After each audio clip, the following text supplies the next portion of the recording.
नए साल में चूड़ी बेचने लगी है भोजपुरी की खूबसूरत हीरोइन गुंजन पंत, जानिए क्यों। कोविड के तीसरे लहर के बीच यूपी में चूड़ी बेच रही है भोजपुरी अभिनेत्री गुंजन पंत। अपनी खूबसूरत अदाओं से मदहोश करने वाली भोजपुरी की एंजल गर्ल गुंजन पंत की एक तस्वीर इन दिनों सोशल मीडिया पे खूब वायरल हो रही है।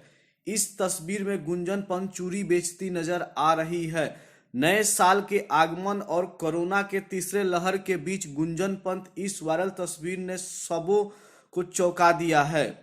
कई लोग कहने लगे हैं कि आखिर ऐसे कौन सी नौबत आ गई कि गुंजन पंत को चूड़ी बेचनी पड़ रही है।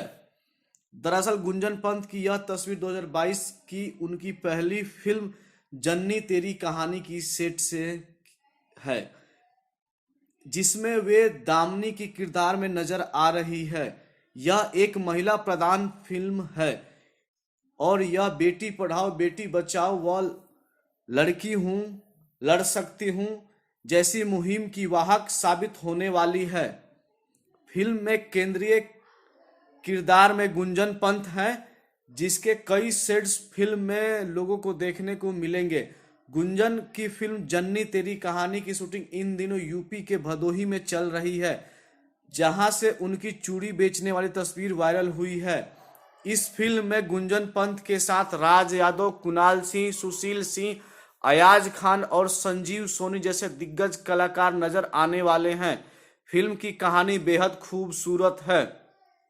वहीं गुंजन पंत के पीआरओ संजय भूषण पटियाला ने बताया कि फिल्म जन्नी तेरी कहानी एक बेहतरीन मैसेज देने वाली फिल्म है। फिल्म में गुंजन का किरदार बेहद मजबूत है।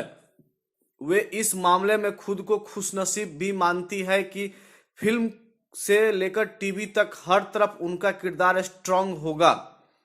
उन्होंने बताया कि गुंजन की आने वाली फिल्म हिंदुस्तान मेरी जान, कौन कसूर, प्यार होता है दीवाना, सनम, चल जी ले और बलम केसरिया हैं।